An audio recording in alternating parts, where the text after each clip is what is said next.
Form में भी exist करेगा और गैसियस फॉर्म में भी एग्जिस्ट करेगा। तो वो पॉइंट क्या कहलाता है? ट्रिपल पॉइंट कहलाता है। बोलो बेटा। गैस में ऐसे कर जाता है, देखो सुनो। जैसे आपने देखा होगा ठंड के मौसम में बर्फ आप लेके आओ तो बर्फ में से कुछ धुआं निकलता है, देखा आपने? ठंड के मौसम में से बर्फ लेके आते हैं, क्या उसमें धुआं निकलता नहीं, देखा आपने? हाँ, तो वो धुआं का टेम्परेचर कितना होता है?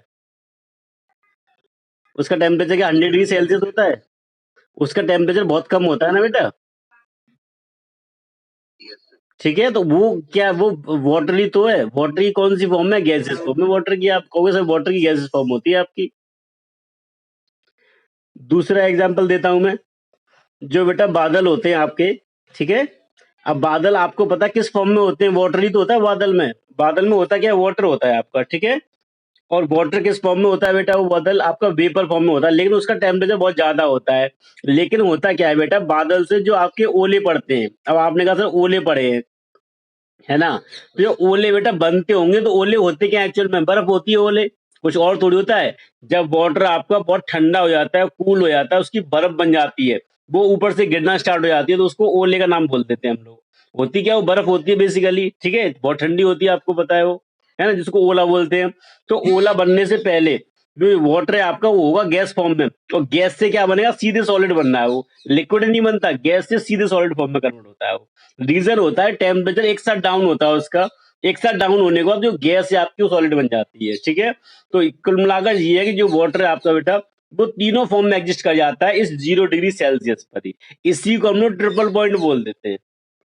ये पॉइंट क्या कहलाता है आपका? ये पॉइंट आपका ट्रिपल पॉइंट कहलाता है। ट्रिपल पॉइंट बेटा वो पॉइंट होता है जहां पर वाटर आपका तीनों फॉर्म में एग्जिस्ट करता है, सॉलिड में भी, लिक्विड में भी और गैस में भी, ठीक है। 0 डिग्री सेल्सियस का वाटर भी हो सकता है, और 0 डिग्री सेल्सियस की आइस भी प्रेजेंट हो सकती है, और 0 डिग्री सेल्सियस की वेपर भी हो सकती है। ये तीनों चीज आपकी कन्वर्ट हो सकती हैं, तीनों चीज एग्जिस्ट कर सकती हैं इसमें, इसीलिए ट्रिपल पॉइंट कहलाता है, ठीक है। अब ये कह रहा है केल्विन क्या है, तो केल्विन आपको पता है बेटा, आपने स्केल पढ़ा होगा। नहीं पढ़ा तो कोई बात नहीं, मैं आपको यहाँ बता देता हूँ। देखो,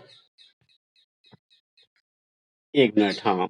देखो, केल्विन क्या होता है? केल्विन एक स्केल होता है, जैसे आप कन्वर्ट करोगे इसे कि 0 डिग्री सेल्सियस में कितने केल्विन होते हैं, तो मैं लिख देता हूँ 0 डिग्री सेल्सियस का मीन्स होता है बेटा 273.16, इतने केल्विन होते हैं 0 डिग्री सेल्सियस। ठीक है, मतलब 0 डिग्री सेल्सियस यहाँ से केल्विन स्टार्ट होते हैं आपके, इसी को 273.16 होता है आपका। यदि हम एक केल्विन की बात करेंगे, तो एक केल्विन की बात करेंगे तो 1 केल्विन क्या होता है, तो आप लोगों को 1/273.16, ठीक है। ये किसकी बात होगी बेटा? ये 1 केल्विन की बात होगी आपकी, है ना। तो देखो जो स्केल बनता है बेटा, इसमें जो हमने केल्विन की जो डेफिनेशन रखी है, एक्चुअल में केल्विन बहुत लो टेम्परेचर होता है, एक टाइप का आप बोल सकते हो। जो केल्विन का टेम्परेचर है बेटा वो बहुत लो होता है, वेरी लो टेम्परेचर होता है। देखो, एक मिनट रुको, मैं आपको यहाँ पर बताता हूँ। देखो, जो बेटा डिग्री सेल्सियस का स्केल होता है, एक मिनट रुको आप, एक मिनट। देखो बेटा, जो डिग्री सेल्सियस का स्केल होता है, कोई भी स्केल आपने मान लिया, जैसे सपोज करो आपने मान लिया 0 डिग्री सेल्सियस है, ठीक है। अब जो स्केल होता है आपका वो 0 डिग्री सेल्सियस से 100 डिग्री सेल्सियस तक, ये आपने बेटा स्केल ले लिया। 0 डिग्री सेल्सियस से 100 डिग्री सेल्सियस का स्केल ले लिया। अब जो केल्विन स्केल है बेटा वो यहाँ से स्टार्ट होता है और बैक नहीं चला जाता है। मेरी आवाज आ रही है बेटा? मेरी आवाज आ रही है? हैं? अब आ रही है? अब मेरी आवाज आ रही है सभी को? मेरी बेटा आवाज आ रही है सभी को? हैं? क्या कह रहे हो? रुक रुक के आ रही है? सही आ रही है? चलो ठीक है, कोई बात नहीं, देख लेते हैं। तो देखो, जो, ठीक है लगा दूंगा। क्या नाम है आपका? ठीक है, नाम क्या है? यस सैनी, ठीक है। सिकंदर की लगा दूंगा। चलो ठीक है, लगा दूंगा यस सैनी की। किसकी सारी ज्यादातर बच्चों की तो अटेंडेंस लगा रखी है मैंने, कुछ बच्चे तो रह गए खाली जिनकी अटेंडेंस नहीं लगी। कौन कौन रह गया है? सब बच्चों की लगा रखी है अटेंडेंस मैंने। हाँ, एक बच्चा वेटिंग में, याद भी, वो मैंने ले लिया। अब देखो बेटा, तो एक रिलेशन होता है, ये हम इसमें पढ़ेंगे थर्मोडायनेमिक्स में, 11th क्लास में एक यूनिट है थर्मोडायनेमिक्स, वहां से क्लियर होते हैं एक्चुअल में। 0 डिग्री सेल्सियस में 273.16 केल्विन होते हैं, ठीक है। यदि आप एक केल्विन को डिफाइन करोगे, आप लिखोगे 1/273.16 डिग्री सेल्सियस, ठीक है। तो इतने पार्ट को हम लोग क्या बोलेंगे, 1 केल्विन बोल देते हैं। ये पार्ट आपका 1 केल्विन कहलाता है। बस यहाँ से डेफिनेशन जो हमने बनाई है बेटा, वो डेफिनेशन बेटा हमने यहाँ से बनाई है, ठीक है। 1 केल्विन क्या होता है, कैसे डिफाइन करेंगे, तो ये 1 केल्विन की डेफिनेशन हो गई, 1/273.16 डिग्री सेल्सियस। ओके, अब देखो, चलो इस टॉपिक पे चलते हैं बेटा, 1 मिनट रुको, 1 मिनट,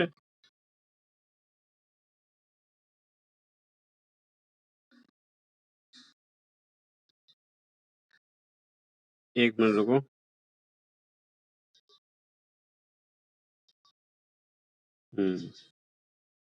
अब देखो बेटा, तो ये तो होगी बेटा केल्विन की डेफिनेशन। तो केल्विन क्या है, इज द फ्रैक्शन ऑफ, ये ट्रिपल पॉइंट का मीन्स है 0 डिग्री सेल्सियस, ठीक है बेटा।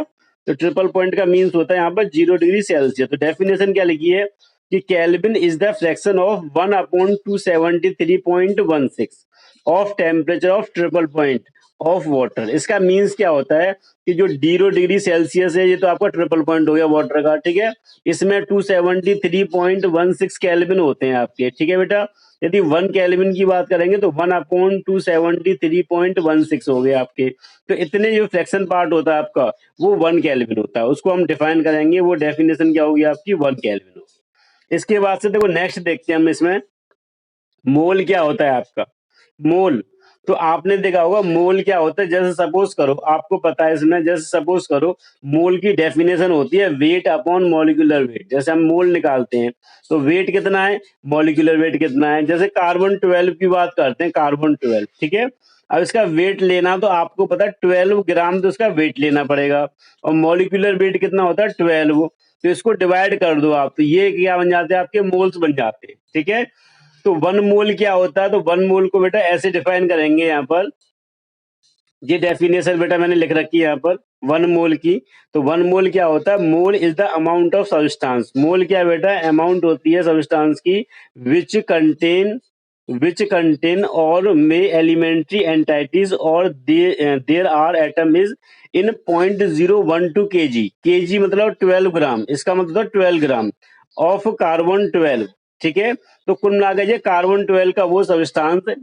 या फिर ये मान लो बेटा, जो कार्बन है, आपने कार्बन 12 ले लिया, यानी C612 आपका कार्बन होता है, इसको आप 12 ग्राम ले लो आप, ठीक है। तो 12 ग्राम में इतने में जो आपका वेट है, आपका ये वाला वेट, ये मोल कहलाता है। यानी मोल की डेफिनेशन होगी mole equal to weight upon molecular weight, ठीक है बेटा, वेट अपॉन मॉलिक्यूलर वेट। तो आपको पता है कि मॉलिक्यूलर वेट यानी कार्बन 12 में 12 ग्राम आपका जो वेट होता है, वो आपका मोल कहलाता है। तो मोल की डेफिनेशन सिंपल यहां से बन जाती है बेटा। इसके बाद से नेक्स्ट आपका आता है कैंडेला। कैंडेला क्या होता है आपका, तो कैंडेला क्या होता है बेटा, कैंडेला आपको पता लाइट है, एक टाइप की लाइट की यूनिट होती है कैंडेला, उसको सीडी से रिप्रेजेंट कर देते हैं, यानी उसको बोलते हैं लुमिनियस इंटेंसिटी। ऐसा देखो देखो लाइट है बेटा, लाइट की इंटेंसिटी डिपेंड करती है। जैसे सपोज करो, कोई भी आपको पता है, कोई भी आपके पास एलईडी बल्ब है, अब वो एक एलईडी बल्ब है 2 वाट का, और एक एलईडी बल्ब है 10 वाट का, तो कौन सी की लाइट ज्यादा होगी, 10 वाट वाली की लाइट ज्यादा होगी, 2 वाट की लाइट कम होगी, ठीक है। और जैसे जैसे आप बल्ब की पावर बढ़ाते जाओगे, वैसे वैसे लाइट की इंटेंसिटी बढ़ती चली आती है, ओके। तो उस लाइट की जो इंटेंसिटी है, उसी को मेजर करते हैं बेटा, उसको बोलते हैं कैंडेला। वो क्या कहलाती है, कैंडेला कहलाती है। तो उसकी डेफिनेशन कैसे बनाई बेटा हमने यहाँ पर, तो देखो उसकी डेफिनेशन बेटा इस तरीके से बनती है, candela is the luminous intensity in a perpendicular direction, ठीक है।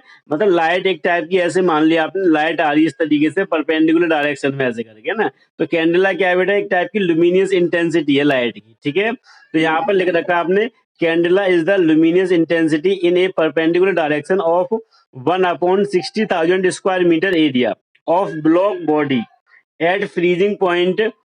ये आपको दे रखा है प्लेटिनियम का, है ना। अंडर प्रेशर, इतने प्रेशर आपको दे रखा है, ये प्रेशर है, ये प्लेटिनियम का फ्रीजिंग पॉइंट दे रखा है, ठीक है। जो इतने स्क्वायर मीटर में जो लाइट होती है आपकी, वो क्या कहलाती है बेटा, वो लुमिनियस इंटेंसिटी कहलाती है। उसी को हम क्या बोलेंगे, लुमिनियस इंटेंसिटी बोलेंगे। और इसके बाद से एंगल आपको पता है, एंगल क्या होता है, प्लेन एंगल, इसकी यूनिट होती है रेडियन। RAD से रिप्रेजेंट करते हैं बेटा इसे, सिंपल। एंगल क्या होता है, आर्क अपॉन रेडियस। यदि आप एंगल निकालोगे बेटा, किसी का प्लेन एंगल निकालोगे, तो ये फॉर्मूला होगा आपका आर्क। आर्क कितनी है, ये आर्क आपने मान रखी है L, और रेडियस आपने मान रखी है R। तो थीटा इक्वल टू क्या होगा बेटा, आर्क अपॉन रेडियस, यानी L अपॉन R। ये आपका एंगल थीटा निकल आएगा यहाँ से, ठीक है। तो आपको एंगल निकालना है, एंगल क्या होगा, तो आप लिखो angle equal to arc upon radius, है ना। यानी इसको आपको डिफाइन करना है, तो इसको बेटा हम कैसे डिफाइन करेंगे, तो इसको हम इस तरीके से डिफाइन करेंगे। देखो, एक मिनट रुको। ये एंगल इज द, ये radian is the angle subtend at the centre of the circle by an arc equal in length of radius of wire D theta equal to ds upon R. ds ये distance आपने मान ली, r आपने radius मान ली, d theta आपने angle मान लिया, तो angle equal to arc upon radius, ठीक है। तो एंगल इक्वल टू आर्क कितनी है बेटा, आर्क आपकी ds होगी, तो आपने ds आपने आर्क मान ली, ये ds आपकी आर्क है, और ये आपकी r रेडियस है। तो ये आपको डिफाइन करना है। और सॉलिड एंगल क्या होता है बेटा, सॉलिड एंगल हम एरिया लेते हैं। मतलब सॉलिड एंगल जैसे सपोज करो कोई भी आपने बॉडी ले ली 3D की, कोई आपने क्यू ले लिया 3D का, है ना। 3D में क्या होगा, कितना एंगल ट्रेस कर रहा है यहाँ पर इस वाले पॉइंट पर, ये एरिया आपका। तो 3D फिगर है बेटा, तो 3D फिगर में ये आपका जो एंगल होगा, ये वाला, ये एंगल आपका सॉलिड एंगल कहलाता है। देखो 2D फिगर और 3D फिगर, दो फिगर होते हैं आपके। तो 3D की हम बात करेंगे, तो 3D फिगर में क्या होता है, जो बॉडी आपकी 3 डायमेंशन में होगी। जैसे सपोज करो यहाँ पर आपने मान लिया, ये मैं 3D फिगर बना देता हूँ इसका, ये 3D फिगर हो गया बेटा, क्यू आपका 3D फिगर है, ठीक है। अब 3D फिगर कितना एंगल ट्रेस करेगा, यहाँ से एंगल है, यहाँ से एंगल ले लिया, यहाँ से एंगल ले लिया, इस तरीके से, तो 3D फिगर का एंगल हो गया, ठीक है। तो इसमें क्या लेते हैं हम लोग बेटा, इसमें ds अपॉन आर स्क्वायर कर देंगे, यानी एरिया होगा आपका DA, एरिया कितना अपॉन आर स्क्वायर। ये आपका क्या होगा बेटा, ये आपका सॉलिड एंगल हो जाएगा, ठीक है। तो सॉलिड एंगल क्या होगा, तो सॉलिड एंगल आपका हो जाएगा DA अपॉन आर स्क्वायर। इसको हम लोग सॉलिड एंगल की डेफिनेशन बोलेंगे, सिंपल सी बात है। इसकी यूनिट होती है स्टेरेडियन। क्या होती है, स्टेरेडियन। तो स्टेरेडियन बेटा इसकी यूनिट होती है, ठीक है। अब देखो, अब आप इसे डिफाइन करोगे इसमें कि स्टेरेडियन क्या है, तो यहाँ पर डेफिनेशन लिखी है, steradian is the solid angle subtend at the centre of the sphere. कोई भी स्फीयर ले लिया आपने 3D फिगर वाला, by that square of sphere which is equal in area, यानी फॉर्मूला हो गया इसका डी ओम। डी ओम का मतलब होता है एंगल ऑफ सॉलिड है आपका, D ohm is equal to DA upon R square. DA क्या है बेटा, जो एरिया जहां पर एंगल सबटेंड हो रहा है, और आर क्या है, आर आपकी रेडियस है उसकी, ठीक है। तो इसमें एरिया लेके चलते हैं, इसमें खाली आर्क लेके चलेंगे। इसमें फॉर्मूला होगा DS अपॉन आर, और इसमें फॉर्मूला क्या होगा बेटा, DA अपॉन आर स्क्वायर। ये याद रख लेना, एक में हम एरिया लेके चलते हैं, और एक में क्या लेंगे बेटा, एक में हम सिंपल मतलब आर्क लेके चलते हैं, DS अपॉन आर। और सॉलिड एंगल में क्या लेंगे बेटा, DA अपॉन आर स्क्वायर, ठीक है। ये डेफिनेशन हो जाती है बेटा, ये दोनों आपके सप्लीमेंट्री होते हैं। तो मैंने बेटा आपको यहाँ पर 7 फंडामेंटल क्वांटिटी के बारे में बता दिया, ठीक है। 7 फंडामेंटल क्वांटिटी कौन कौन सी होती हैं, इसको मैंने एक्सप्लेन कर दिया, और इसको मैंने आपको डिफाइन कर दिया। और इसमें 2 सप्लीमेंट्री क्वांटिटी आपकी कौन कौन सी, प्लेन एंगल और सॉलिड एंगल, ठीक है। तो 2 आपने सप्लीमेंट्री क्वांटिटी मान रखी है, प्लेन एंगल और सॉलिड एंगल, और ये 7 फंडामेंटल क्वांटिटी है। इसकी डेफिनेशन बेटा आपको याद रखनी पड़ेगी, याद करनी पड़ेगी, और कोई तरीका नहीं है ना। इसके बाद से देखो नेक्स्ट, देखो आप इसे, एक मिनट रुको, एक मिनट,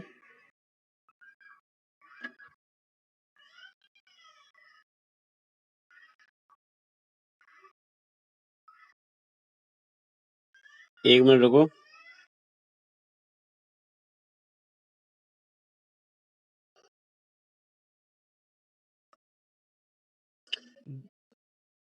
देखो बेटा, इसमें इधर देख लो, इसमें कुछ यूनिट है, जो यूनिट के बारे में हम बात कर रहे थे, कुछ यूनिट होती हैं, उन यूनिट को और देख लेते हैं बेटा यहाँ पर। जैसे सपोज करो एस्ट्रोनॉमिकल यूनिट है। अब आप कहोगे सर एस्ट्रोनॉमिकल यूनिट क्या होती है? तो देखो ऐसा होता है बेटा, जब हम फिजिक्स पढ़ते हैं, ठीक है, जब आप बेटा फिजिक्स की स्टडी करोगे, तो जब फिजिक्स की आप स्टडी करोगे तो एक चीज याद रख लेना, उसमें आपको छोटी से छोटी चीज से लेकर बड़ी से बड़ी चीज तक की स्टडी करनी पड़ती है। यानी फिजिक्स के अंदर आप एटम के बारे में स्टडी करोगे, इलेक्ट्रॉन के बारे में स्टडी करोगे जिसका साइज बहुत छोटा होता है आपका, है ना। एटम के बारे में स्टडी करोगे जिसका साइज बहुत छोटा होता है आपका, ठीक है। अब इलेक्ट्रॉन का जो मास होता है 9.1 इंटू 10⁻⁻⁻के जी, यानी बहुत छोटा मास हो गया आपका, ठीक है। तो एक तो आप बहुत छोटे एटम के बारे में स्टडी करते हो, और दूसरा आप यूनिवर्स के बारे में स्टडी करते हो, अर्थ के बारे में, सन के बारे में और अदर प्लेनेट के बारे में स्टडी करते हैं बेटा, ठीक है। तो फिजिक्स के अंदर हम लोग क्या करते हैं, फिजिक्स में हम छोटी से छोटी चीज के बारे में भी स्टडी करते हैं और बड़ी से बड़ी चीज के बारे में स्टडी करते हैं। छोटी चीज का मीन्स एटम के बारे में, एटम क्या होता है, न्यूक्लियस क्या होता है, इलेक्ट्रॉन क्या होते हैं, प्रोटॉन क्या होते हैं, न्यूट्रॉन क्या होते हैं, इसके बारे में हम स्टडी करते हैं बेटा फिजिक्स के अंदर। और फिजिक्स के अंदर ही हम लोग अर्थ के बारे में स्टडी करते हैं, मार्स के बारे में स्टडी करेंगे और सन के बारे में स्टडी करेंगे, इनके बीच की डिस्टेंस कितनी है, ग्रेविटेशन फोर्स की जब बात आती है तो बहुत सारी चीजों के बारे में हम लोग स्टडी करते हैं बेटा, ठीक है। जब बहुत सारी चीजों के बारे में हम लोग स्टडी करते हैं, ये क्या हो गया आपका, ये आपका हो गया बड़ी यूनिट के बारे में। यानी आप माइक्रोस्कोपिक और मैक्रोस्कोपिक दोनों बॉडी को स्टडी करते हो। माइक्रो का मीन्स होता है छोटी बॉडी और मैक्रो का मीन्स हो गया बड़ी बॉडी बेटा, ठीक है। तो हम लोग क्या करते हैं बेटा, उसमें यूनिट लेते हैं। अब सपोज करो हमें लेना अर्थ से सन की डिस्टेंस है, यदि हम मीटर में लेंगे तो डिस्टेंस तो बहुत ज्यादा है, पावर के फॉर्म में लिखनी पड़ेगी हमें, और हम एग्जैक्ट कभी मेजर नहीं कर सकते कि यहाँ से सन इतने फिक्स मीटर पर है, ठीक है ना। तो जो बेटा जो डिस्टेंस हम निकालते हैं वो हम मीटर में नहीं लेते हैं, क्योंकि हमें पता सन से लेकर अर्थ तक की डिस्टेंस बहुत ज्यादा है, तो उनकी अलग यूनिट बना रखी है हमने। छोटी क्वांटिटी है उनकी यूनिट आपकी अलग हो गई, और बड़ी क्वांटिटी है उनकी यूनिट आपकी अलग हो गई। हालांकि डिस्टेंस की एसआई यूनिट मीटर होती है, ये याद रख लेना। डिस्टेंस की एसआई यूनिट क्या है, मीटर, है ना। तो आपने इंटरनेशनल लेवल पर जो यूनिट मान रखी है डिस्टेंस को, मीटर ही मान रखी है। लेकिन यदि आपको सन से अर्थ के बीच की डिस्टेंस निकालनी है तो आप उसे मीटर में नहीं निकालोगे, क्योंकि मीटर बहुत छोटी यूनिट होगी आपकी, ठीक है। उसके लिए हम लोग बहुत सारी यूनिट यूज करते हैं, जैसे सपोज करो लाइट ईयर, 3 पारसेक और एस्ट्रोनॉमिकल यूनिट, ये 3 यूनिट आपने ले ली डिस्टेंस की, ठीक है बेटा। अब आपको लाइट ईयर क्या है, जैसे आपने पता है कि आपने पढ़ा होगा अखबार में भी, आपने न्यूज़पेपर में बेटा पढ़ा होगा आपने कि जैसे सन है, सन यहाँ से इतने लाइट ईयर्स दूर है, आता है सन अर्थ से इतने लाइट ईयर्स दूर है, ठीक है। मार्स है वो अर्थ से इतने लाइट ईयर्स दूर है। मतलब लाइट ईयर क्या है, यूनिट है, किसकी यूनिट है, डिस्टेंस की यूनिट है, ठीक है। पारसेक क्या है, यूनिट है, किसकी है, डिस्टेंस की है। पारसेक भी डिस्टेंस की यूनिट है, लाइट ईयर भी। यानी सन हमसे इतने प्रकाश वर्ष दूर है, प्रकाश वर्ष की बात करते हैं हिंदी में, इंग्लिश में लाइट ईयर बोलेंगे कि सन हमसे इतने लाइट ईयर्स दूर है, ठीक है। तो कुल मिलाकर जी हम डिस्टेंस ही निकाल रहे हैं, लेकिन किस फॉर्म में निकाल रहे हैं, लाइट ईयर फॉर्म में निकाल रहे हैं, ठीक है। तो इसी हिसाब से बेटा ये तीनों की तीनों जो यूनिट है आपकी, ये किसी बड़ी बॉडी के लिए या बहुत लॉन्ग डिस्टेंस के लिए हम लोग इसका यूज करते हैं। बहुत लॉन्ग डिस्टेंस का मीन्स क्या है बेटा, यहाँ पर बहुत लॉन्ग डिस्टेंस का मीन्स आप ये बोल सकते हो कि जैसे एस्ट्रोनॉमिकल यूनिट है। अब एस्ट्रोनॉमिकल यूनिट अपने मान लीजिए बड़ी यूनिट हो गई, ठीक है। तो सन हमसे इतने एस्ट्रोनॉमिकल यूनिट दूर है, 2 एस्ट्रोनॉमिकल या 3 एस्ट्रोनॉमिकल तो हम आसानी से स्टडी कर लेते हैं। यदि हम पावर में लेके चलेंगे तो हमें बहुत दिक्कत होगी ना स्टडी करने में, ठीक है बेटा। तो देखो हम लोग क्या करते हैं, हम लोग कभी पावर में नहीं लेते इन चीजों को, है ना। अब देखो, अब बात आती है एस्ट्रोनॉमिकल यूनिट क्या होती है आपकी, ये एस्ट्रोनॉमिकल यूनिट क्या होती है, ठीक है। तो it is the average distance of centre of sun from earth, यानी ये हमने डिस्टेंस निकाल रखी है। यहाँ सपोज करो आपने मान लिया एक अर्थ ले ली बेटा, एक आपने सन ले लिया, ठीक है। इनके बीच की डिस्टेंस है ये वाली, इसको बोलेंगे 1 एस्ट्रोनॉमिकल यूनिट, क्या बोलते हैं, 1 AU। 1 एस्ट्रोनॉमिकल यूनिट क्या होती है, distance between the centre of earth and centre of sun. Centre of earth और सेंटर ऑफ सन के बीच की डिस्टेंस आपकी 1 एस्ट्रोनॉमिकल यूनिट कहलाती है। और इसमें रिलेशन होता है बेटा कि 1 एस्ट्रोनॉमिकल यूनिट में कितने मीटर होते हैं, तो यहाँ पर आपका रिलेशन हो गया 1 एस्ट्रोनॉमिकल यूनिट है बेटा, उसके अंदर मीटर आपको निकालने हैं। तो देखो यहाँ पर मैंने लिख रखा है, एक मिनट, वन एस्ट्रोनॉमिकल यूनिट में कितने मीटर होते हैं? तो यहाँ पर मैंने लिख रखा है कि वन एस्ट्रोनॉमिकल यूनिट में 1.5 इंटू 10 की पावर 11 मीटर होते हैं, यानी बहुत ज्यादा डिस्टेंस हो गया। ठीक है, तो देखो एस्ट्रोनॉमिकल यूनिट को आपको डिफाइन करना है। एक्चुअल में आपको पहले ये बताना है कि एस्ट्रोनॉमिकल यूनिट किसकी यूनिट होती है। तो आपको लिखना पड़ेगा एस्ट्रोनॉमिकल यूनिट है वो डिस्टेंस की यूनिट है। किसकी है? डिस्टेंस की है। ठीक है, अब आपको ये बताना है कि डिस्टेंस की यूनिट एक्चुअली उसको डिफाइन कैसे करेंगे, होती क्या है। तो आपको बताना है बेटा एस्ट्रोनॉमिकल यूनिट क्या होती है, अर्थ और सन के बीच की डिस्टेंस है आपकी, average distance between the centre of earth and centre of sun, it is called astronomical unit. ठीक है, तो यहाँ पर बेटा आपने लिख रखा है, देखो यहाँ पर लिख रखा है it is the average distance of centre of sun from the centre of earth. ठीक है, सेंटर ऑफ सन और सेंटर ऑफ अर्थ के बीच की डिस्टेंस है एवरेज डिस्टेंस, वो क्या कहलाती है बेटा? वो आपकी एस्ट्रोनॉमिकल यूनिट कहलाती है। यानी 1 AU इक्वल टू कितने होते हैं? 1.5 इंटू 10 की पावर 11 मीटर होते हैं। ठीक है, इसके बाद से लाइट ईयर क्या होती है? लाइट ईयर एक्चुअल में क्या होती है बेटा? लाइट ईयर होती है कि जो एक साल में यानी एक ईयर में लाइट कितनी डिस्टेंस कवर करेगी आपकी। एक लाइट है आपकी एक साल के अंदर कितनी डिस्टेंस कवर करेगी, वो आपकी लाइट ईयर कहलाती है। उसको सिंपल लाइट ईयर बोल देते हैं। ठीक है, जैसे सपोज करो, देखो जैसे आपको लिख रखा लाइट ईयर क्या है, तो ये light year is the distance travelled by the light in vacuum in 1 year. तो 1 ईयर के अंदर लाइट कितनी डिस्टेंस ट्रेवल कर लेगी, वो आपकी लाइट ईयर कहलाती है। उसको सिंपल लाइट ईयर बोल देते हैं, है ना। तो और एक लाइट ईयर में कितने मीटर होते हैं? क्यों लाइट ईयर किसकी यूनिट है? डिस्टेंस की यूनिट है। किसकी यूनिट होती है बेटा? डिस्टेंस की। तो आप कहोगे लाइट ईयर डिस्टेंस की यूनिट है, और एक लाइट ईयर में बेटा कितने मीटर होते हैं? तो देखो एक लाइट ईयर में जो मीटर होंगे आपके, वो मीटर आपको होते हैं 9.46 इंटू 10 की पावर 15 मीटर। ये लाइट ईयर होगी आपकी। ये दोनों की दोनों डिस्टेंस की यूनिट होती है। एस्ट्रोनॉमिकल यूनिट क्या है बेटा? इसको आप बोलोगे it is the distance between the it is the average distance between the centre of earth and center of sun, it is called astronomical unit, and one astronomical unit is equal to 1.5 into 10 की power 11 metre. Light year क्या होती है? तो light year is the distance travelled by the light in vacuum in 1 year. यानी एक साल के अंदर लाइट कितनी डिस्टेंस ट्रेवल कर लेगी। ठीक है, वो डिस्टेंस आपकी लाइट ईयर कहलाती है। और वन लाइट ईयर में कितने होते हैं बेटा? One light year equal to 9.46 into 10 की पावर 15 मीटर होते हैं वन लाइट ईयर में। ठीक है, अब बात आती है पारसेक की। किसकी बात होती है बेटा? Parsec.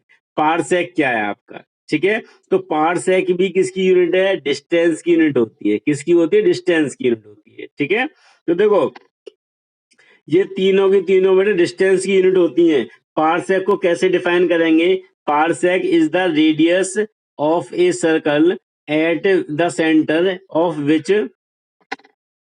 of which an arc of the circle 1 astronomical unit long subtend an angle of 1 second। ये 1 सेकेंड है। ठीक है बेटा, तो देखो ये पारसेक क्या है? पारसेक रेडियस होती है सर्किल की, जिस जो एंगल आपका सबटेंड हो रहा है किसी की वजह से, वो कितना हो रहा है? वो 1 सेकेंड होना चाहिए। सेंटर ये कह रहा है parsec is the radius of a circle eight the centre of which an arc of circle 1 astronomical long subtend an angle of 1 second। बोलो बेटा।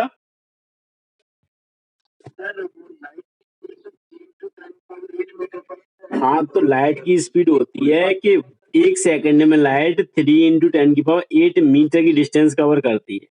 ठीक है, तो एक साल में कितनी डिस्टेंस कवर करेगी भाई? एक साल में कितनी डिस्टेंस कवर करेगी आपको निकालनी पड़ेगी ना। वो पहले वो तो एक सेकंड के लिए निकाल रखी है बेटा आपने। ठीक है, अब देखो यदि आप बात करोगे, देखो जैसे सपोज करो मैं यहाँ बता देता हूँ, जो लाइट की स्पीड है बेटा वो होती है आपकी 3 इंटू 10 की पावर 8 मीटर पर सेकंड। ये लाइट की स्पीड होती है। इसका मतलब क्या है कि लाइट ने एक सेकंड में कितनी डिस्टेंस कवर की? 3 इंटू 10 की पावर 8 मीटर की डिस्टेंस कवर की।